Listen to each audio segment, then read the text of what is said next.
dominate or to be dominated. There are only two options in life. Scar those in our way with destruction and fear! Can you even reach me? I'll make you kneel before me. Alright, what's up, guys? So, this is, I completely forgot that this is going to get revealed today. I fell asleep in the recliner. So, yeah, I just checked this out. She's interesting, for sure. Let's talk about her real quick. Gonna give some thoughts, and, we'll go from there. I'm just gonna, like, Laura is cool and all. They do reveal her, this face. I like this face. Let's just skip forward to stats.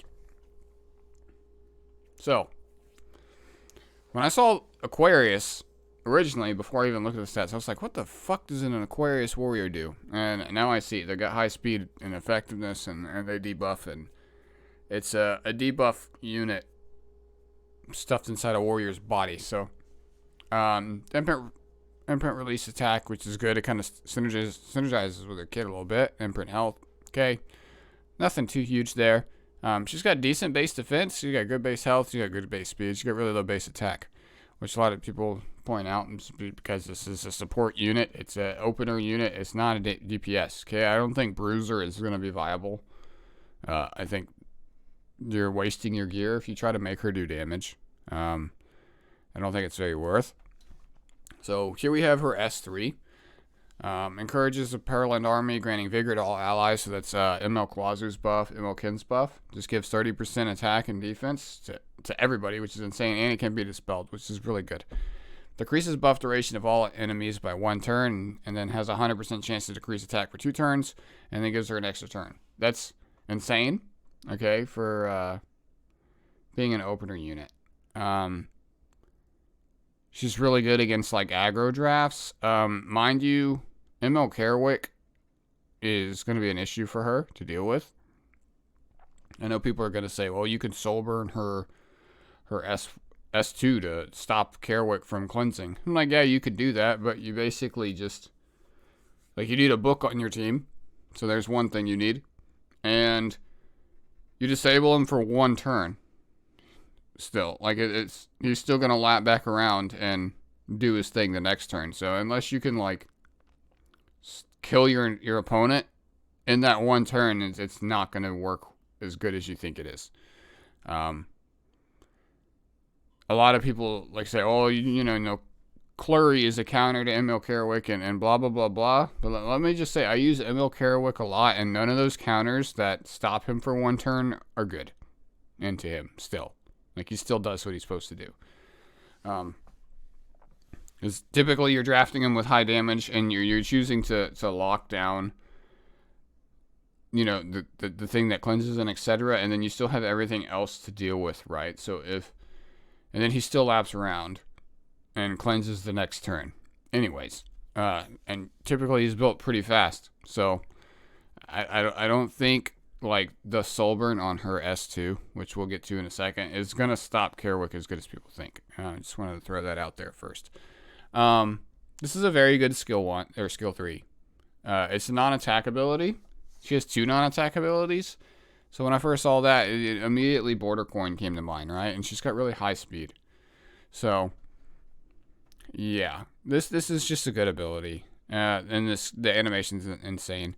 And then we have her skill 2, which is kind of like, it's kind of just like a cracked version of Lilias's S2, you know, Red Lilias.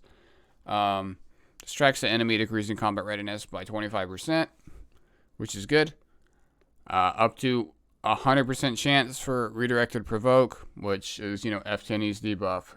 Shield. It's a provoke that will only hit the target with the most HP. It's pretty good. It gives her a barrier, and then gives the ally a barrier to which they would be attacking, right? And this attacks with the attack down, so, like, that will help mitigate the damage they take from the provoker or whatever, right? Barrier strength increases proportional to the ally's max health, so whenever you use the redirected provoke, if you have like an FCC on your team, that's who the barrier strength will be derived from, right? Goes up to 100%. Tells you what that does. And this is what I was talking about, the soul burn for 10 souls that increases it to 2 turns. I don't think this is really an answer to ML Carwick, okay? ML Carwick is fucking insane. And he's going to be a big issue for her. However, she fits in the drafts that are used with ML Carwick, and I think they're going to be drafted together. Typically, powercraft units are just drafted together, right? It's like people, like when AOL came out, right? Or when, ML Carwick came out, oh, you could deal with AOL now. People just pick both of those units. And it's going to be the same case here. They're going to pick Lilias and they're going to pick ML Carwick. That's what I'm going to do. Vigor plus the attack buff that Carwick gives and the support they give, I think is going to be very good in an aggressive draft. So you basically pick those two and Aravi, Rimuru, and something else, right? It's 3 high damage units that have like some solar carry potential, Rylet, stuff like that. It's also worth mentioning that there's a couple units in the game, like Firekin and ML Kawazu, that gain benefit from Vigor itself. I think this makes ML Kawazu a lot better because he just flat out is going to ignore ER after she takes a turn. So letting both of those units through is going to be terrifying. I really don't know about Firekin. I haven't looked at Firekin's kit in a while. He is a fire solo DPS. I don't know how good he would be right now, even with having an enabler to just give him vigor on the first turn. That's something that we could look at in this video as well. We'll go take a look at Firekin's kit and kind of refresh ourselves.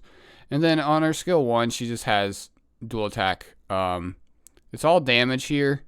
She has low base attack and no health scaling. So I don't know, like, maybe she'll have an insane attack mod. Like if it's like, I don't know, like 1.5, 1.8, something like that. It might not be terrible to skill this up, but I still don't, you're not going to build this unit as Bruiser. She's a support. But I think she's a PvP unit, but there is other uses. Immediately it came in a thought like Hall of Trials. She's actually going to be insane in Hall of Trials. There's a lot of weeks that go by where you need an attack down or you need a provoke on whatever your, whatever boss it is, and she brings dual attacks. I think she's going to make Hall of Trials a lot easier too.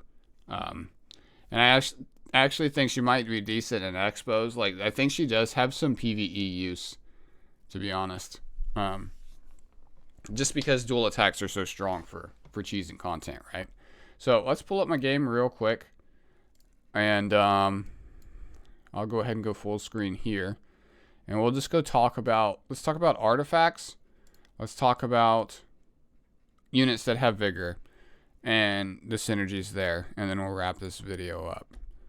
So I was already kind of looking at the artifacts here. I think there's a couple options. I think Border Coin might be the best option. If you have a max limit broken one, she's going to immediately get 2 stacks of this, which is 20% speed. Speed buff is a 30% buff. So when she uses her next non-skill, or non-attack skill, she'll basically have a permanent speed buff. So this is one option that comes to mind. I think that's very good. Another option is, of course, Draco Plate for increased tankiness. But like I said, I don't think you're going to want her to do damage. And then you have Creation of and Destruction might actually not be that bad. It's an idea. I don't think it's going to be insane, but it might be okay. And you have Circus Fantasia. I actually think this might not be bad either. It's basically a compass, right? So it's going to give her 50% extra effectiveness on her first turn to really, get those buffs down and etc. Of course, 15% still exists. And then she takes an extra turn, and then she has an extra 45% effectiveness to use the provoke, right? And she doesn't have Sober and Ignore ER like regular Lilias does. So I think this is another option if you're going to use her as a, really fast disable unit, right? And then on top of that, you have Champion's Trophy, which also gives effectiveness, just flat out 30%. And since she's going to be using S1 a lot and you're building high effectiveness on her, like 25% chance or 26% chance to stun, it's just a smack in your face. I think this unit there is actually insane on this artifact. This is another option. Plus, this is one of the best looking arts in the game. And then Mask, I think, could be okay. But I think this is more of like a bruiser-esque unit or artifact, right? And then Pure White Trust, I think this could be okay on her too, depending on her scaling. And it gives her a speed buff. So basically, it's like, she gets a speed buff, which helps her rotate around faster, right? So there's a lot of options. And then down here, I don't really think there's anything. Strax could be something, maybe. Sepulchrum could maybe be something. This resets, at the beginning of the turn. So Sepulchrum might be an idea. Proof might work. And another thing I can think of is like Warhorn, right? I think all of those options are very good. And then, go into like the common ones. I think Warhorn, since she gives everyone vigor, right? This is just another 10% attack to all the allies. It's just, and she's giving them 40%, which is really good, right? And she constantly gets her CR as well. And since she's locking down the team with attack down, etc., like if they don't have a cleanser, they're going to take their turns. They're not going to do too much to you. And then she's going to get benefit out of this as well and be able to cycle faster that way. So I think there's a lot of options. Hell, even Guided Decision might not be terrible. Just so that you can pick her into like F10 and etc. Right? Pick her into F10 and then have her built a little bit slower. Like I definitely think there's a lot of ways that she could be built. With that being said, let's go over to the heroes that have vigor. So I haven't looked at this unit in a long time, but see, like he grants vigor here. And then, when he's granted vigor, he ignores ER for a defense break, right? And then he also gains a burn when he has vigor as well. I don't think it's going to make him much more viable than he is now. Because I know one of his issues has always been you have to wait to get vigor before he's really good, right? And I think in this meta right now, like he can kind of just die before that happens. But I don't know. He might actually be usable if you draft them two together. Mind you, like they're going to probably see what you're doing and they're going to just ban him or ban Lilias. So it's interesting to look at. I think the biggest one is getting Kawazu vigor. Because like whatever high ER unit they have on their team, he can one-shot it. And you could build them both very fast. Let's just go look at my Kawazu. My Kawazu's on jank gear right now. Like I've stripped him of some of his best gear. I have good Kawazu gear, but I gave some of it to like Iseria and like Carrot, right? So this is my build right now. He's still bulky. He's still got like 4k attack, but he's 223 speed still. I have a max tooth. When he can, like with just these stats with vigor and attack buff, he one-shots basically anything in the game. So you can easily have him follow up an attack buffer and Lilias, right? Even if you do something weird with like I said, I think they're going to be drafted with this dude a lot. Mine's not speed tuned with him, but like if I was to go for that kind of thing, this is because I run him to do kind of like he can do damage too. I ideally like a 251 or something would be really good, but you could do some crazy combos, I think. You could draft him to give attack buff. You could use like Silver Rain units with Infernal Kawazu as well, with the likes of like Ran as an opener with the Bazaar or with Lilias, because Lilias can get up there in speed too. But that's running 2 strips. Typically, you want to run 2 strips anyways, right? So I think, like, Lilias is also going to fit into Synergy drafts, which is insane to think about as well as a second strip option. As long as you have another unit that can AoE before Iseria takes her turn. So you basically, the draft would look like Ran, Lilias, Iseria, and then you would have another AoE in there that's fast, like maybe a fast RB or something like that, and then another DPS like a Ravi or something to solo carry at the end. But my Ran kind of sucks. But yeah, this going into Kawazu to deal with high ER units, like you could draft him in that last slot, right? And then give attack buff to him as well as, maybe Syria, depending on what's built, right? So I think the play with this is going to be interesting. Where's Kawazu at again? But I think 121 speed, you're going to easily be able to get her up to, like, she should go up 300 realistically. But yeah, that's just kind of my thoughts on her. I think pairing her, I love this guy's design. I love his, he's very fun to use. I haven't drafted him in a while, but, like, he's a really, really cool unit. And see, mine's on a health neck. So, like, if I put him on an attack percent neck, then I could do something like this, right? And I could increase his speed by quite a bit.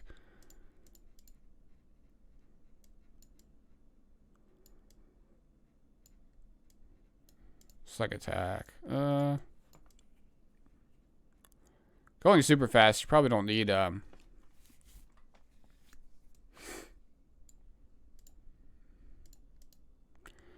yeah. So, like,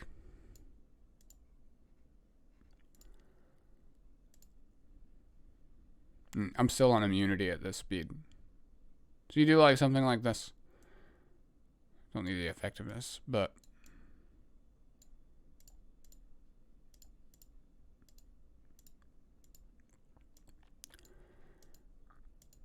it's a little bit more attack. Pretty insane. So yeah, I think drafting something like this alongside of her, it's gonna start becoming pretty common. I think she's definitely makes him a bit better. But I've been talking too long. It's already been 18 minutes. Let me know what you guys think down in the comments. I will definitely be pulling her. I have like over 5,000 mystics already, so hopefully I get lucky and I don't have to spend 200 away from pity because I pulled ML Celine, right? So we'll see how that goes. So yeah, do the things, and I'll catch you guys in the next video. Peace.